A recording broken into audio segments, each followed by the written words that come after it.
as an endless sort of ramble, let's manage player expectations.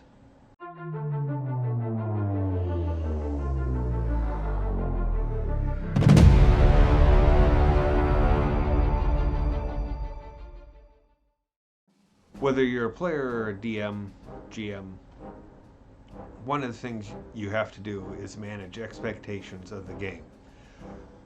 As a player, it's what you're going to get out of it and what you're going to bring to it, as well as for the DMs, it's what you're providing for the players. And the overall goal is, of course, for everyone to have fun. But the expectations that people bring can often completely eradicate all fun from here until now, until the end of time. So, what are some of the expectations that people bring that can be problematic? Well, the one we're going to talk about today is the lone wolf, for lack of a better word. Basically, anybody that's ever seen a movie has gone, oh, that's a cool idea. I'm going to bring that into a character for my role-playing game.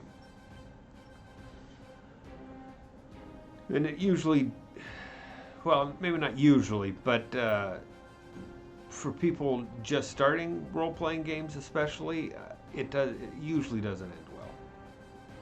As time goes on, you can figure out ways to incorporate such character concepts, but everybody, not everybody, but a lot of people really enjoy John Wick or Logan or, you know, all those other movies that show a protagonist really kicking ass. So players get an idea that that would be a cool character to play. They get into the game, and the next thing they know, every time they're trying to be the tough leader that just takes charge and doesn't take and just gets into it, well, that just gets annoying for the rest of the players.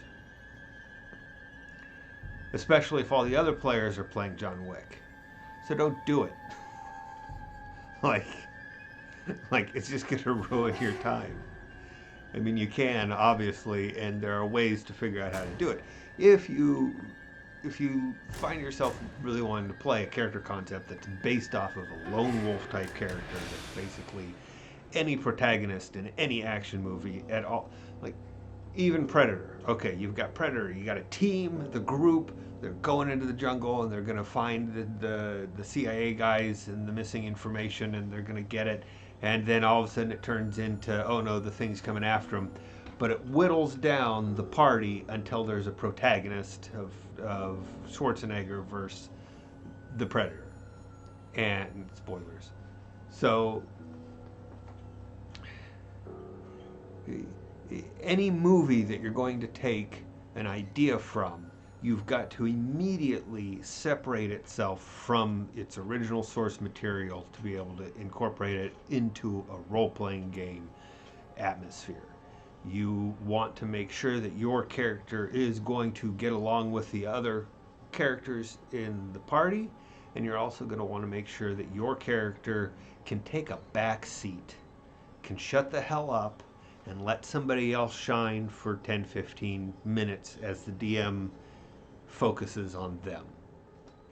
The kinder way to put it is make sure that you're taking a step back during game to let other people have their moments.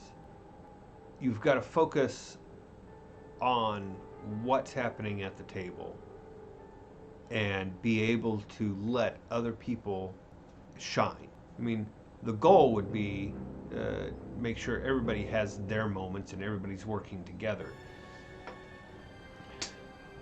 The lone wolf or main character syndrome really puts a stop to the group dynamic, because in the end, the role-playing game is a group dynamic. It's a community, and it's one where everybody needs to work together in order to help everybody have fun. And one person that stops being considerate, just stops acknowledging and understanding that they are working with other people to help have a fun time, ruins that fun time.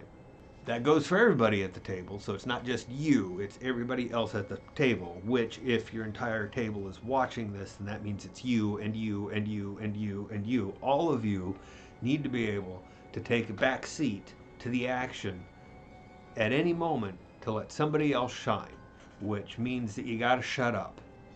It means that you've gotta not interrupt. It means that you've gotta not try to take the spotlight.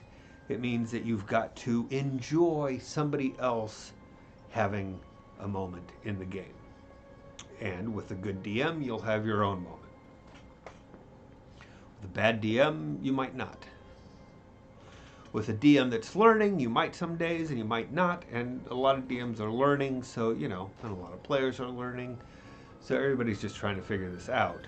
But in general, the hot take from this is, if you're gonna make a character based off of some movie, book, main character, it's gonna have main character syndrome unless you specifically work to find ways to incorporate it into the rest of the game. So how do you not be a lone wolf or a main character syndrome player? It's going to sound weird, but one of the things you've got to do is rein in your excitement. Because most lone wolf players and most lone or main character syndrome players, they're really excited about playing a character concept. Usually it's in relation to having seen something, a recent movie, show, where the character's just completely badass, and that sounds really exciting. And the thing of, what maybe you don't know that this is one of the reasons why people gravitate towards lone wolf, those kind of things, is because in the shows and in the movies they may come up with obstacles, but they're always in control, unless it's the low point for the hero. But they always regain their control and are able to assert it. And so for a lot of people, for all of us, we experience a large amount of non-control over our lives and over our wants and where we're going. So it sounds really great to be able to come in with a character and have control over something. And part of the teaching moment in a role-playing game is to help a player that thinks, oh, here's a place where I can get control. Well, it's just like life, and you don't always have control.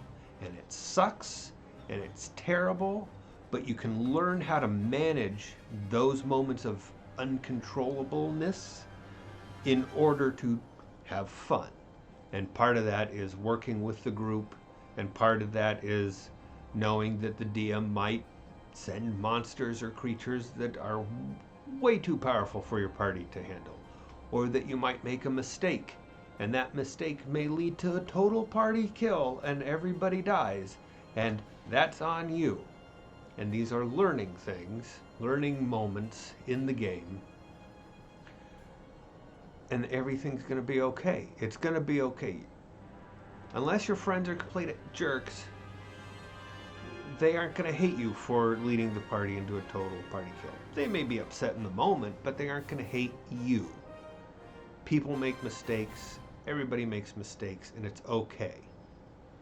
The goal is to have fun in a role-playing game, but then secretly you're going to be learning that everyone makes mistakes, and you're never really totally in control of every situation, whether it's in life or in the game.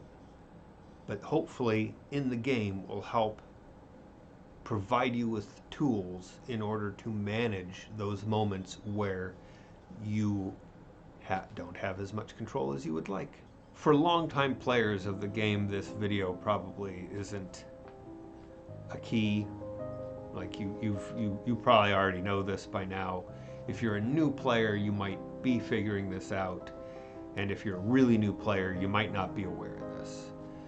And then there's going to be some segment of the population that slips through the cracks, and they didn't realize this until 10 years after playing, and all of a sudden they realize, oh, that's why it was always so painful to play, or that's why people never stayed in a game I ran for more than a month, because I kept giving preferential treatment to one lone wolf character who ran roughshod over the rest of the group.